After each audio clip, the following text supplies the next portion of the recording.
Halo, selamat pagi pemirsa, apa kabar Anda di hari ini? Senang sekali kami dapat kembali menjumpai Anda dalam Berita Papua pagi ini. Bersama saya Cynthia Delima, sejumlah informasi penting dan menarik telah berhasil dihimpun tim redaksi dan akan kami hadirkan untuk Anda. Berikut 3 di antaranya. Melanggar lalu lintas, ratusan pengendara di Merauke ditilang polisi.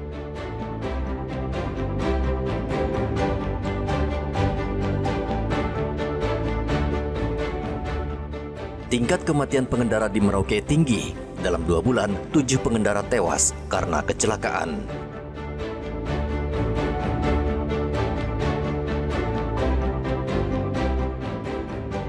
Perjuangan anak asli Papua merintis usaha perbaikan ponsel di kota Jayapura.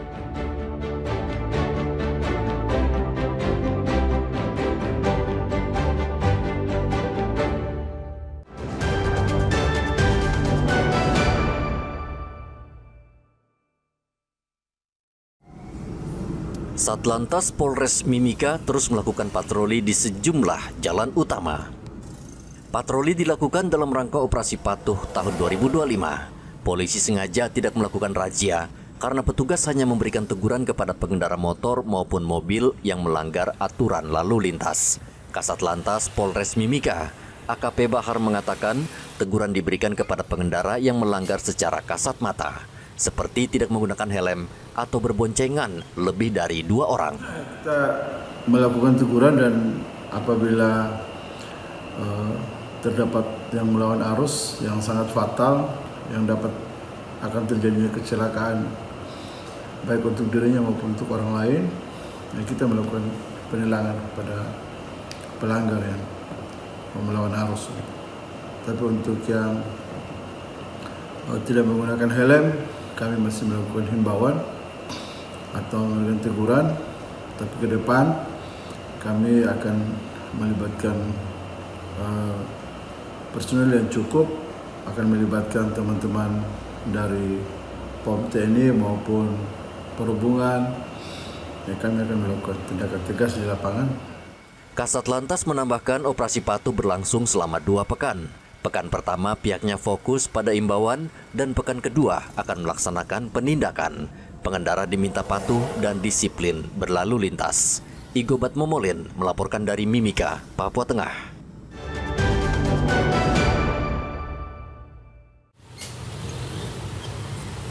Berbeda dengan Polres Mimika, polisi di Papua Selatan langsung melakukan penindakan kepada pelanggar lalu lintas. Dalam operasi patuh Kartens, polisi sudah menjaring ratusan kendaraan bermotor yang melanggar. Razia rutin digelar di depan Mapolres Merauke. Banyak pengendara yang panik dan pasrah ketika polisi mencegat mereka di tengah jalan. Sebagian besar pengendara motor yang terjaring razia tidak menggunakan helm serta kendaraan tidak dilengkapi nomor kendaraan bermotor atau TNKB. Untuk kendaraan roda 2 yang berhasil terjaring sebanyak 105 unit. Untuk pelanggarannya sendiri bervariasi, ada yang tidak menggunakan helm, ada yang tidak memasang TNKB dan kaca spion, dan ada yang tidak memiliki kelengkapan bermotor, contohnya SIM maupun STNK. Pelanggar ini ada berapa yang kita kasih teguran, yang memang mungkin lupa STNK ataupun SIM-nya di rumah, kita suruh ambil untuk menunjukkan. Itu kita edukasi untuk selalu membawa kelengkapannya. Dan yang kita kenakan tilang, yaitu memang tidak memiliki sama sekali kelengkapan surat-surat berkendara. Selain tilang, polisi juga memberikan teguran lisan dan imbauan kepada pengendara agar melengkapi surat dan kelengkapan kendaraan. Operasi Patuh Kartens 2025 akan berlangsung selama 14 hari dan dilaksanakan serentak di seluruh Indonesia. Muhammad Ridwan melaporkan dari Merauke, Papua Selatan.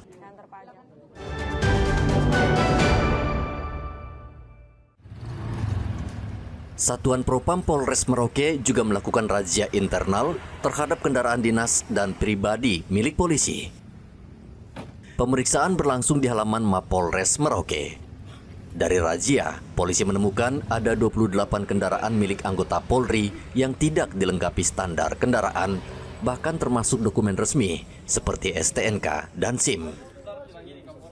Menurut Kepala Seksi Propam, razia ini merupakan langkah untuk menegakkan disiplin internal agar anggota Polri bisa menjadi contoh tertib berlalu lintas di tengah masyarakat. Terjaring sekitar 28 kendaraan, dan setelah itu kami sampaikan di depan apel agar anggota bisa menjadi contoh panutan bagi masyarakat bahwa kita Polri harus lebih dulu dibenahi kita punya kendaraan.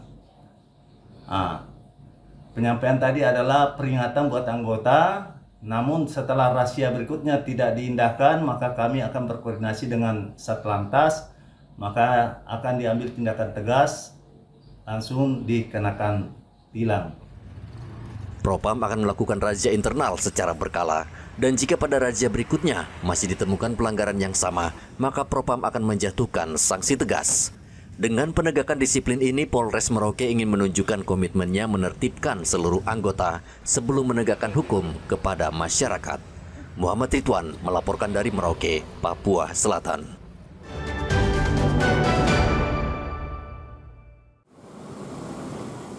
Kematian akibat kecelakaan lalu lintas di Merauke, Papua Selatan masih tergolong tinggi.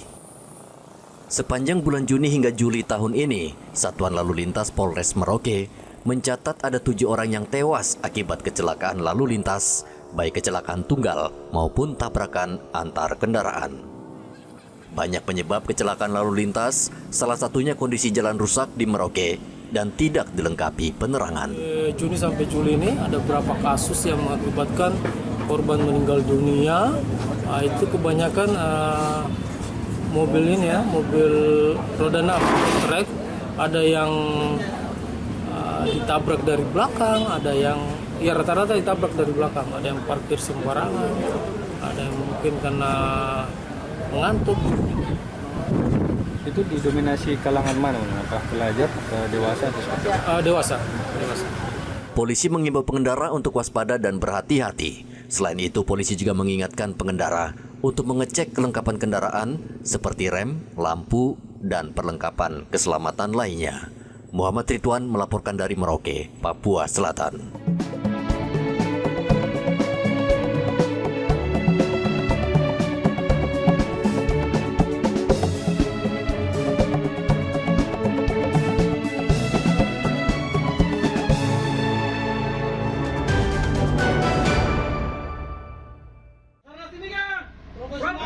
Tim SAR Mimika resmi menutup operasi pencarian anak buah kapal mulia Kenangan.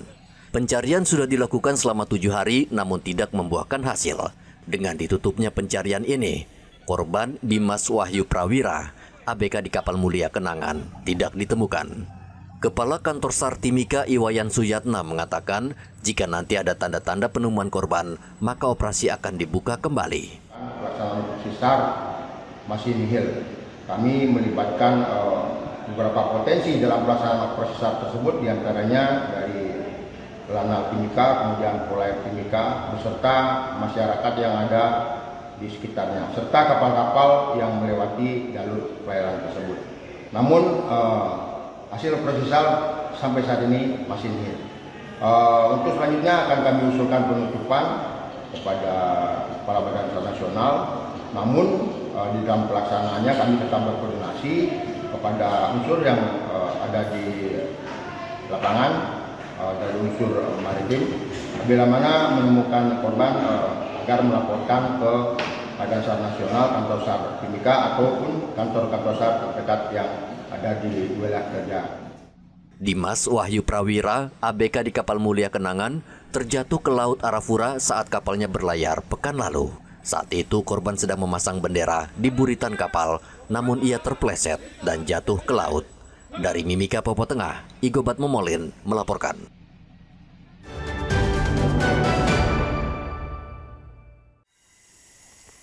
Di tengah gencarnya pembangunan, masih ada sebagian daerah di Kabupaten Jayapura yang terisolir dan belum tersentuh modernisasi.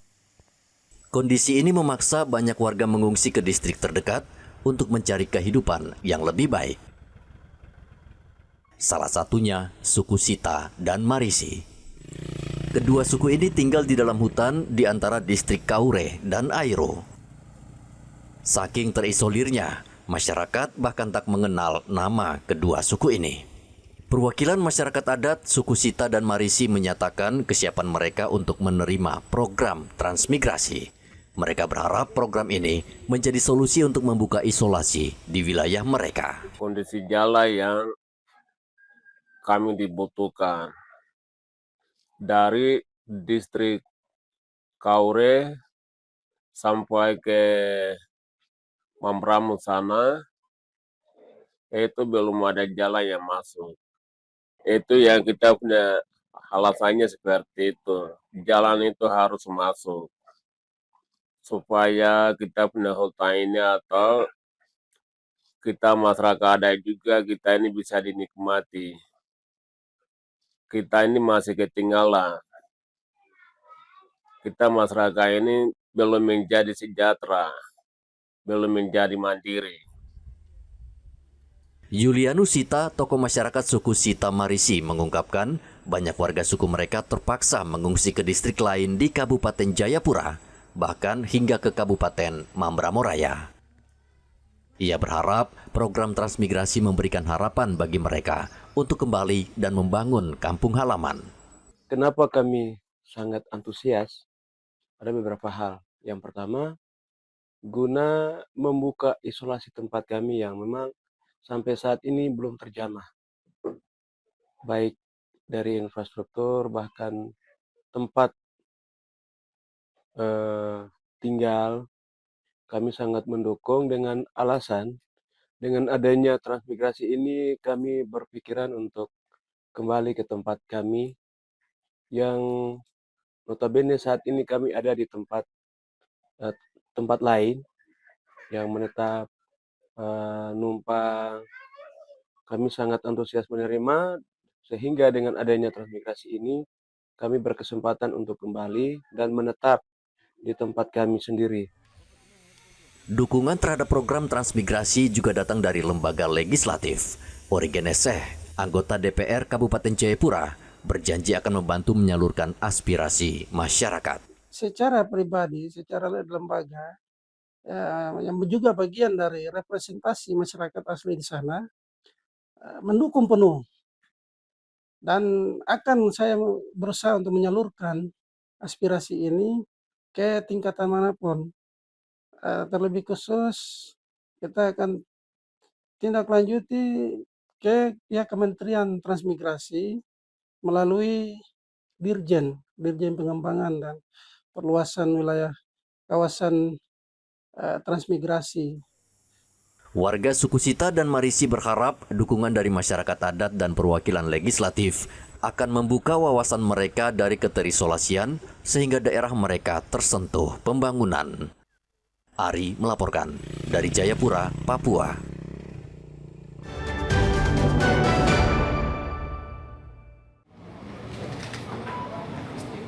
Polda Papua menyiapkan sebuah dapur bergizi sehat untuk mensukseskan program makan bergizi gratis di kota Jayapura.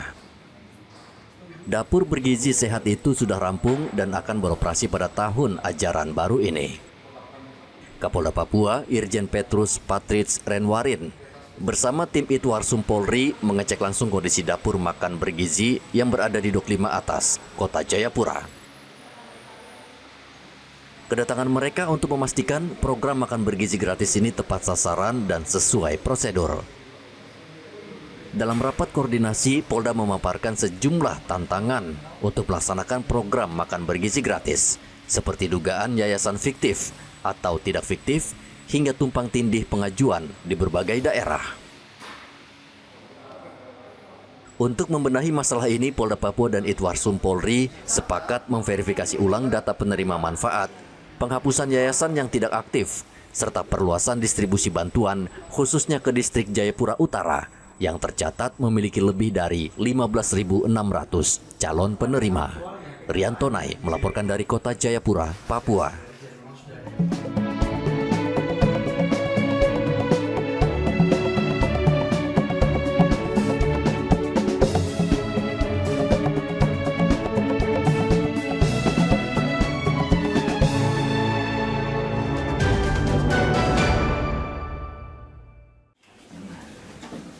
Dinas Sosial Kota Jayapura pada hari Rabu menyalurkan bantuan sandang kepada puluhan orang dengan gangguan jiwa, lansia, dan disabilitas.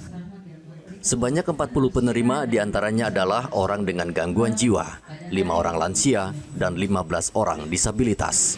Orang tua dari anak disabilitas kami sangat berterima kasih kepada pemerintah yang memperhatikan anak-anak seperti anak-anak. Bantuan ini bisa tidak sampai di sini saja karena anak ini kan bukan anak yang terlalu cacat juga tuh.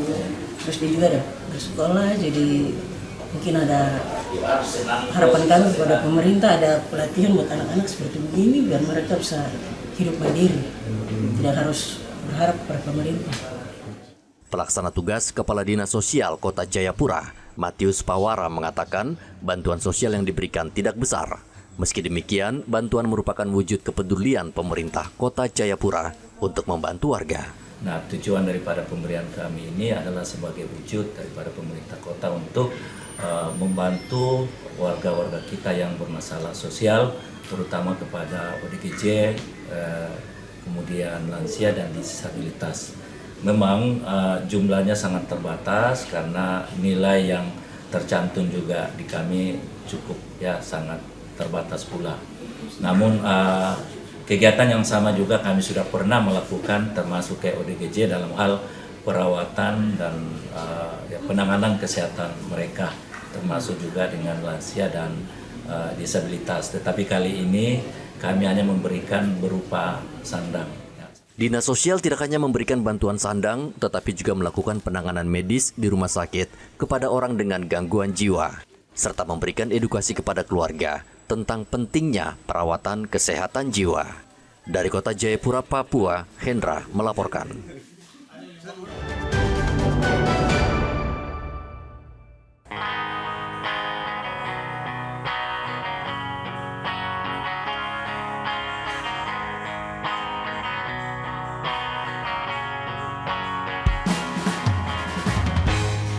Yohanes Dopkiring memiliki usaha yang jarang dilirik oleh orang asli Papua atau OAP pada umumnya. Ia bahkan satu-satunya OAP yang menjadi teknisi sekaligus pemilik usaha servis ponsel pintar di Jayapura. Pria asal Kabupaten Bovendigul ini membuka usaha di salah satu mal di AB Pura dengan nama anaknya yaitu Elva Papua Seluler. Sebelum buka usaha sendiri, dirinya bekerja dengan teman-temannya pada tahun 2006 sampai pertengahan tahun 2012. Lalu setelah itu dirinya mendapat tempat sewa sendiri. Modal awal dirinya mendapat pinjaman dari teman sebesar 5 juta rupiah untuk membayar sewa tempat usaha. Memulai usaha, dirinya hanya bermodal pelatihan kewirausahaan yang digelar di kantor DPRD Kota Jayapura. Usai itu, dirinya juga mengikuti pelatihan dan magang bersama pengusaha di AB Pura. Dari situlah dirinya mengulik atau mempelajari cara memperbaiki ponsel secara otodidak untuk menambah skillnya. Tidak hanya handphone, pria yang berasal dari Papua Selatan itu selain menservis ponsel pintar, terkadang ia juga memperbaiki kamera dan laptop rusak. Dirinya mengaku saat ini bisnisnya sedang lesu karena dalam 2 bulan terakhir sepi.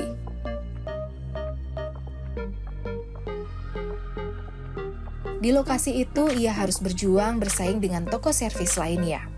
Saya mulai ikut dengan kegiatan ini dari 2005-2006. Waktu itu ada pelatihan, kami ikut.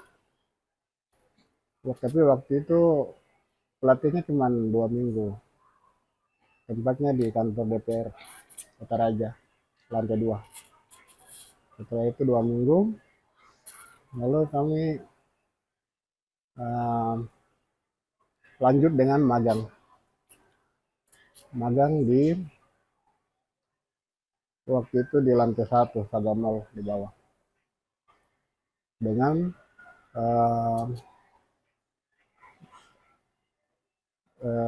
bos yang adakan pelatihan di tempatnya waktu itu. Lalu kemudian instrukturnya dari Jakarta waktu itu. Setelah magang 1 bulan dengan beliau, lalu beliau lihat yang punya bakat, yang punya kemampuan, yang punya skill, beliau tarik untuk rekrut kerjasama waktu itu.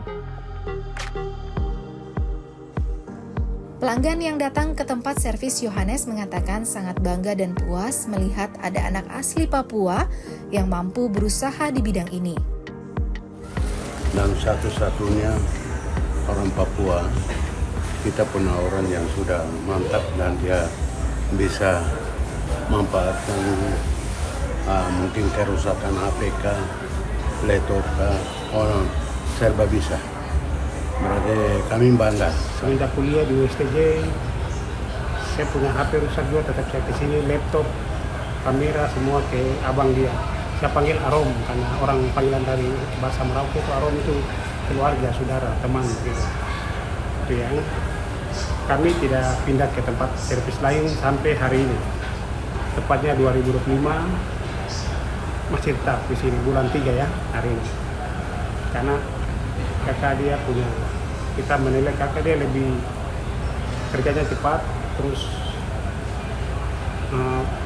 orangnya baik, ramah dengan semua tamu yang datang untuk servis handphone, laptop, dan kamera. Yohanes mengaku awalnya hanya bekerja sendirian menjadi teknisi. Seiring waktu akhirnya ia bisa mempekerjakan seorang karyawan.